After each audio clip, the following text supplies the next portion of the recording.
নমস্কার বন্ধুরা, নীলগোপাল একাডেমির পক্ষ থেকে আপনাদের স্বাগত জানাই। আরও একটি গুরুত্বপূর্ণ আপডেট নিয়ে আমি আপনাদের সামনে হাজির হয়েছি। বন্ধুরা, অন্নপূর্ণার ফর্ম ফিল আপ করতে গিয়ে আপনি যদি কোনো কিছু ভুল করে থাকেন, কোনো ভুল ডেটা দিয়ে থাকেন, তাহলে চিন্তা করবেন না, সেটা কারেকশন করা যাবে। তো বন্ধুরা, এই কারেকশন প্রসেস খুবই সহজ।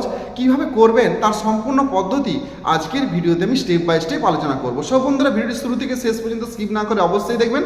আর আপনি যদি আমার চ্যানেল নতুন থাকেন তাহলে অবশ্যই যে সাবস্ক্রাইব করুন, পাশের দেওয়া বেল আইকনে ক্লিক করতে ভুলবেন না পরবর্তী নতুন ভিডিওর নোটিফিকেশন পেতে। চলুন বন্ধুরা, ভিডিও শুরু করা যায়।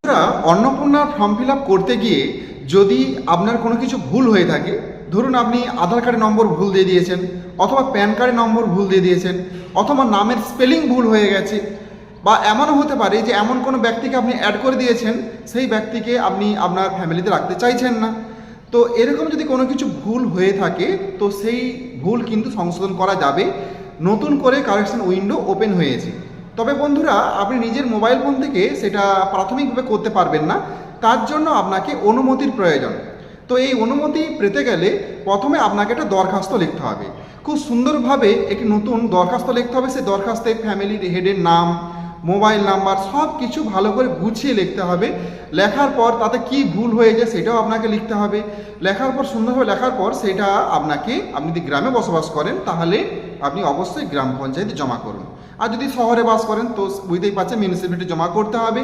তো এটা জমা করার পর ওনারা কি করবে, হ্যাঁ বন্ধু, এখানে একটা কথা বলে রাখি, ওই আবেদনপত্রের সাথে আপনার যে আইডি নম্বরটা, আপনি অন্নপূর্ণা ফান্ডের ফর্ম ফিল আপ করার পর যে আইডি নম্বরটা পেয়েছেন সেটা প্রিন্ট আউট করে সেটাও কিন্তু ওর সাথে দিয়ে দেবেন, নাহলে তাড়াতাড়ি কাজটা হবে না।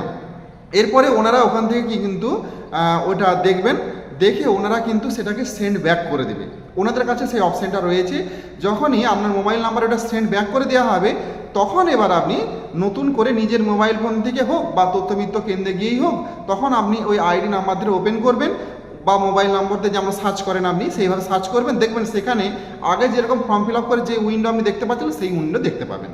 তো সেখানে এবার যেগুলো ভুল করেছেন আপনি সেগুলো ঠিক করবেন। তবে বারবার এটা বললাম যে আবেদনপত্র আগে আপনি জমা করবেন পঞ্চায়েতে। জমা করার পর ওনারা কি করবে, সেই মোবাইল নাম্বারে সেন্ড ব্যাক করে দেবে। সেন্ড ব্যাক করার পর এবার আপনার ফোনে একটা মেসেজ আসবে। মেসেজ এসে যাওয়ার সাথে সাথেই কিন্তু আপনি ওটাকে এবার কারেকশন করা শুরু করে দেবেন। তবে খুব সাবধানের সহিত, যদি নিজে না পারেন তথ্যমিত্র কেন্দ্রে গিয়ে করবেন। যা যা ভুল করেছেন সেগুলোকে ঠিক করবেন। ঠিক করে এবার যে সাবমিট করে দেবেন, আর কিন্তু কারেকশন করা যাবে না। দ্বিতীয়বার কোনো চান্স নেই।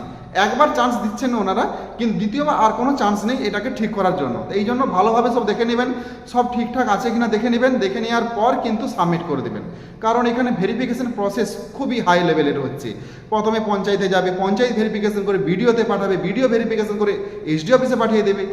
একদম সেখানে ভেরিফিকেশন হলে তবেই কিন্তু আপনার অন্নপূর্ণের টাকা কিন্তু আপনার অ্যাকাউন্টে ক্রেডিট হবে। আবার যদি দ্বিতীয়বারও আপনার ভুল হয়ে যায়, তাহলে বুঝতেই পারছেন সেই অন্নপূর্ণার টাকা কিন্তু পেতে আপনার অনেক দেরি হয়ে যাবে। তো বন্ধুরা, যাদের ভুল হয়ে গেছে আপনারা খুব তাড়াতাড়ি একটি দরখাস্ত লিখুন, লিখে পঞ্চায়েত অফিসে জমা দিন। খুব দ্রুততার সঙ্গে কিন্তু কাজ হচ্ছে, খুব তাড়াতাড়ি কিন্তু আপনার এই সমস্যার সমাধান হয়ে যাবে। সো বন্ধুরা, ভিডিওটি আজ এই পর্যন্ত। দেখা হয় পরবর্তী নতুন কোনো ভিডিওতে, নতুন কোনো টপিকে। ততক্ষণ আমরা প্রত্যেকে ভালো থাকুন, সুস্থ থাকুন। Best of luck.